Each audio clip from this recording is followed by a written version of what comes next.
네, 오늘 아침 신문 보겠습니다. 먼저 중앙일보입니다. 신문은 이탈리아 로마에서 근무 중이던 북한 대사관의 조성길 대사 대리가 최근 잠적해 서방 국가로의 망명을 타진 중이라고 보도했습니다. 이 신문에 따르면 북한 정권 내 최고위급 인사의 아들 또는 사위로 알려진 조 대리 대사는 지난 2015년 현지에 부임해 사실상 대사 역할을 하며 3년 동안 이탈리아에서 근무했다고 합니다. 그러던 중 지난달 초 이탈리아 정부에 신변 보호를 요청했고 현재 이탈리아 당국이 그의 신병을 안전한 곳에서 보호 중인 것으로 알려졌다는데요. 신변 보호 요청은 제3국 망명을 진행하는 동안 본국인 북한으로 송환되지 않기 위한 외교 절차로 그가 한국행을 희망하고 있는지는 확인되지 않았다고 합니다. 과거 해외 공간에서 근무하던 북한 외교관들의 망명이 여러 차례 있었지만 김정은 국무위원장이 집권한 뒤 대사급의 망명은 이번이 처음으로 조 대사 대리의 잠적 소식이 전해지자 북한 당국에는 비상이 걸렸다고 신문은 설명했습니다. 광주광역시가 전국에서 처음으로 공공 영구 임대 아파트 한 채 사이에 두 채 사이의 벽을 헐어서 한 채로 확장하는 세대벽 철거 리모델링 사업을 추진한다고 합니다. 작은 임대주택을 통합해 더 넓은 주택을 만들겠다는 건데요.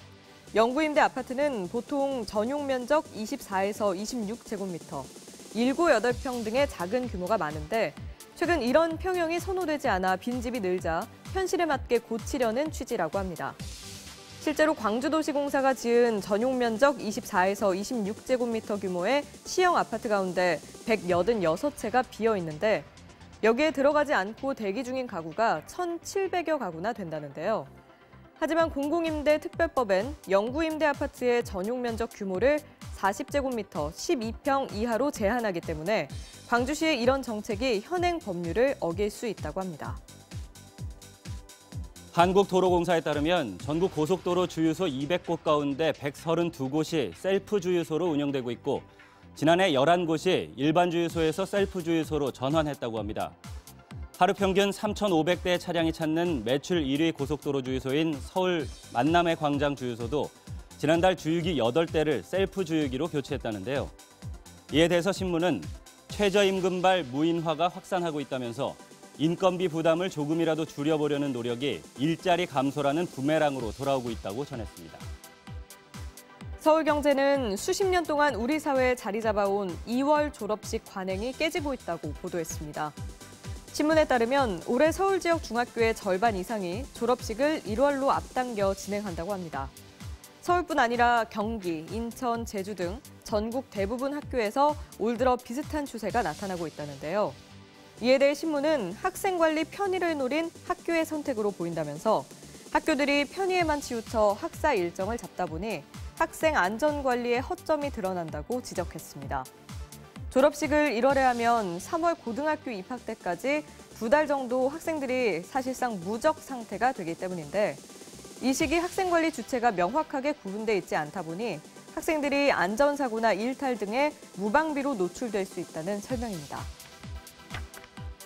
서울신문은 태어나자마자 한 살로 세고 해가 바뀌면 한 살이 추가되는 한국식 나이셈법, 이른바 코리안 에이지 때문에 한국인이 유독 나이 계산에 어려움을 겪고 있다고 보도했습니다.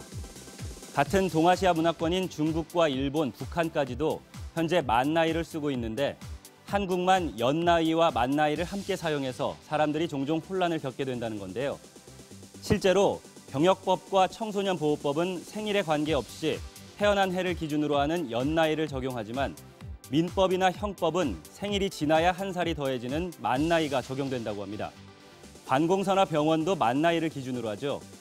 여기에 빠른 연생이라는 우리 사회만의 독특한 문화로 사회적 나이까지 생겨나면서 족보가 꼬인다며 불편을 호소하는 사람이 많은데 그래서인지 최근 청와대 국민청원 게시판에도 한국식 나이를 폐지하고 만 나이로 나이셈법을 통일하자는 관련 청원이 수십 건 쇄도하고 있다고 합니다.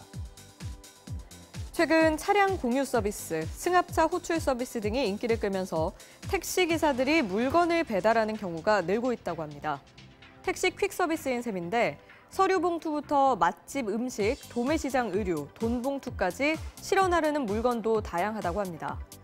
택시가 일반 퀵 서비스보다 빠르고 저렴한 데다 실시간으로 위치를 확인할 수 있다는 이유로 택시 퀵을 선호하는 고객들도 많다는데요.